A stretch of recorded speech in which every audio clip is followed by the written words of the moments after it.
Et bonjour à tous, mon nom est François Letarte. Bienvenue sur ma chaîne JDR D30, une chaîne consacrée aux jeux de rôle sur table, la vie de rôliste. Réponse au RPG Week ancien. Je l'aime cette question-là, ouais, ça va être intéressant. Est-ce que j'ai déjà utilisé comme un ancien personnage qui est revenu dans certaines de mes games? Ouais, c'est ça. Fait que je vais faire le tour là, de certaines choses qui vont me revenir en tête dans des games que j'ai faites. Écoute, je vais commencer avec Star Wars, mais c'était, tu sais, v'là longtemps, Star Wars, je roulais la campagne de l'Escadron Verte, qui était en fait une idée de campagne, un décor à utiliser, comme une gang de rebelles que tu pouvais utiliser, qui avait déjà comme un peu des membres d'équipage là-dedans. Puis l'Escadron Verte, c'est ça venait dans le premier écran du maître, le Campaign Pack, là, l'affaire qui est sortie dans la première année de Star Wars. Ça, je l'ai utilisé. Parmi ce qu'il donnait là-dedans, tu avais un beau poster du long shot, le long cours, il l'avait appelé en français, avec le plan d'un vaisseau, tout ça, puis tu avais l'équipage. Tu sais, tu avais le capitaine Xmus, tu avais Cianissim. Capitaine Xmus qui est un Itorien, c'est ma race de Star Wars préférée, puis Cianissim qui est un Sulucitain. Puis là-dedans, il y avait un droïde médical, puis un genre de droïde astromech. Puis à partir de ça, ben, c'était à ta disposition, tu en faisais ce que tu voulais. Moi, je l'ai utilisé beaucoup en tant que meneur de jeu, comme personnage non-joueur, tout ça. Il y avait sa propre petite histoire, puis tout ça. Puis je me souviens, t'es supposé, parce que ça n'a pas décollé, mais il fallait comme... j'embarquais dans une game de Star Wars qui se passait comme un peu, justement, après le retour du Jedi. Puis ça, c'est bien avant que les nouveaux épisodes de Star Wars sortent, les nouveaux films, le 7, 8, 9. Fait que c'est sûr qu'on avait un peu libre cours sur la façon qu'on racontait de quoi. Puis le meneur de jeu avait comme une idée de dire « Ouais, faut que vous soyez tous un peu sensibles à la force. » ça. Fait que je me suis dit, mais à penser, qu'est-ce que j'aimerais faire comme personnage? Puis je m'imaginais un sage dans l'espace. Fait que là, je me suis mis à checker. Ah, ouais, j'aime beaucoup les Itoriens. Tant qu'à faire, je vais me lâcher là. C'est un Itorien qui vit tout seul dans son vaisseau.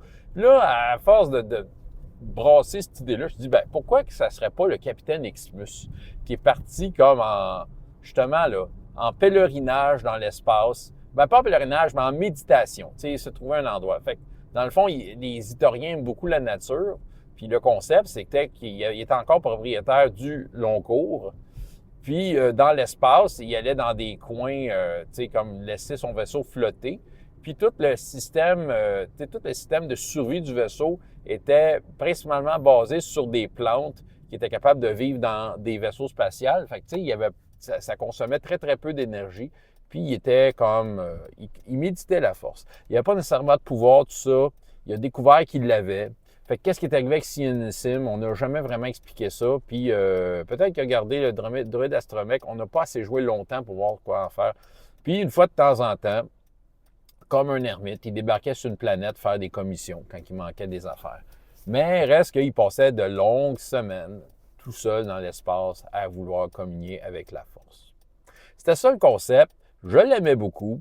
Puis, tu sais, je serais prête à le rejouer, en fait. C'est ça qui arrive. Parce que cette campagne-là n'a jamais levé. T'sais, malheureusement, le meneur de jeu n'a pas réussi à nous embarquer dans son affaire. Tu sais, il voulait un peu... Moi, je pourrais dire...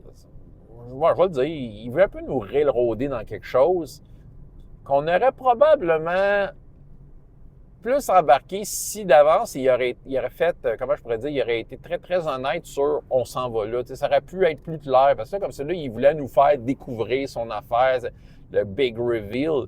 Sauf que le défaut de cette game-là, ce qui est arrivé, c'est qu'il nous a partis à deux endroits différents. Il voulait faire comme dans un film, où t'as des... Puis là, le but, c'était de nous rassembler et qu'autour d'un problème, on s'unisse. Sauf que le problème, il n'a jamais eu le temps de le présenter parce qu'on se créait nos propres problèmes. Là, on s'entend, là, il y avait une gang qui ont fait des genres de mercenaires, tueurs à gages, chasseurs de primes, tu sais, puis les autres, en partant, là, tu sais, les leads que le meneur de jeu donnait, ils les suivaient pas. Les autres, ils commençaient à faire le trouble. Fait que le meneur de jeu avait complètement perdu le contrôle de sa game. Puis je l'avais aidé un petit peu en disant, écoute, je sais que mon personnage, tu sais, j'avais présenté des personnages non-joueurs. C'est sûr que, bon, c'était peut-être pas une bonne idée. Je pensais que ça en était une dans le temps. Les personnages non-joueurs, de l'équipe de l'Escadron Vert qui pourrait avoir comme peut-être une influence sur mon personnage. Si tu veux avoir des hameçons pour lesquels narrativement mon personnage pourrait mordre, j'avais donné ça. Fait que là, tu sais, à un moment donné, je rencontre une espèce d'extraterrestre bizarre qui était dans l'Escadron Vert, qui s'appelle Santu, puis il dit « Alors, Capitaine Xmus, faites attention à toi. » C'est tout ce qu'il m'a dit. Bon, fait que tu sais, clairement, c'était pas une bonne idée. J'aurais peut-être pas dû proposer ça. Mais tu sais, il avait perdu le contrôle parce qu'à la fin, l'autre gang voulait voler mon vaisseau. Fait que c'était du PVP. Clairement, là, je suis comme, tu sais, disons que tous mes packs de non-agression en fait avec la force s'en allaient un à un. C'est comme là, il Simonac touchait pas mon vaisseau.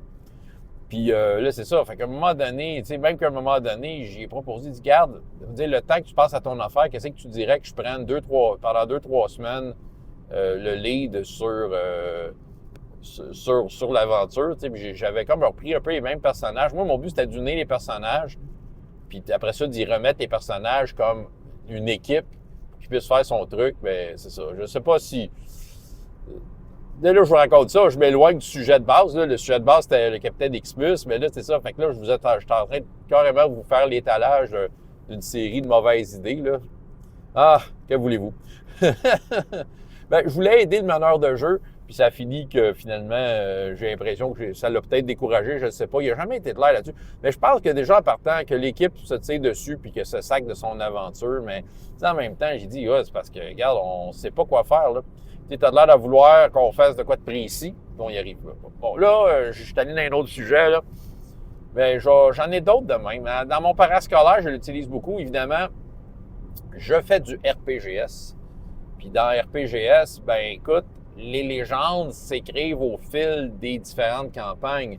Bien sûr que dans RPGS, on présente de base certaines affaires, certains personnages importants, puis tout ça, qui ont eux-mêmes marqué l'histoire d'RPGS dans ce qui est décrit, mais on s'entend que les grosses actions, mes plus grands héros, ce sont ceux qui se retrouvent à mes tables. Fait que c'est sûr que d'une fois à l'autre, il y a des références et des retours, comme Urto, qui était dans ma grosse campagne L'Arme des Dragons, j'avais fait les True 20. Ben écoute, je l'ai utilisé comme personnage non-joueur à plusieurs reprises, comme donneur de mission, ou tu sais, des fois comme peut-être petit levier pour amener les personnages ailleurs, ou donneur de conseils, c'est ça. Tu sais, Urto est apparu une couple de fois. Fait que c'était bien drôle de l'interpréter.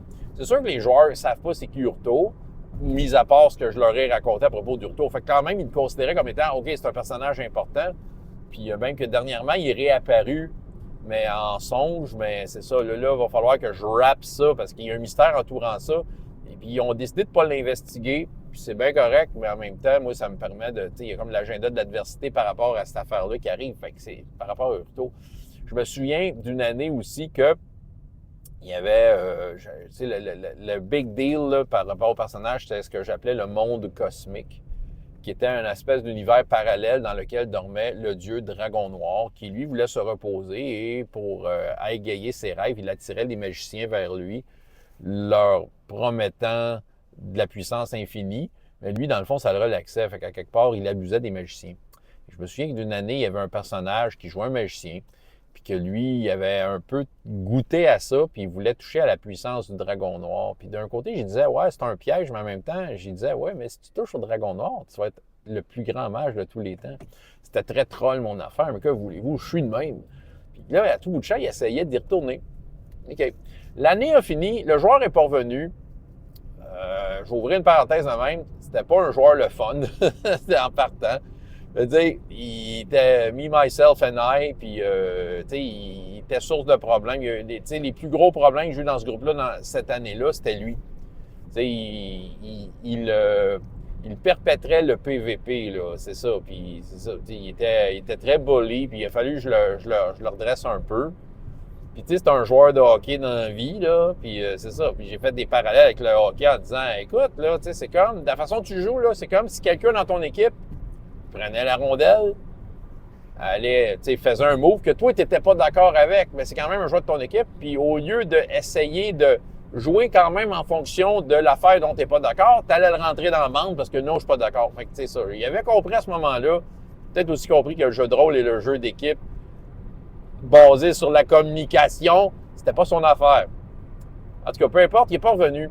Sauf que l'année d'après, il y avait comme un gros problème à régler, puis en quelque part, c'était de sa faute. Mais tu sais, je l'ai utilisé comme personnage non-joueur, puis à un moment donné, ça s'est révélé en milieu de campagne qu'il était derrière ça, mais en fait, il était la victime du dieu dragon noir.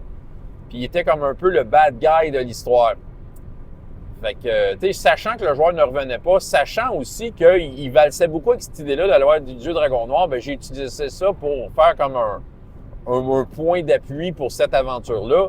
Puis, tu sais, ce qui a vraiment accroché les joueurs qui l'ont connu, ce personnage-là, puis soudainement, il y avait un intérêt augmenté.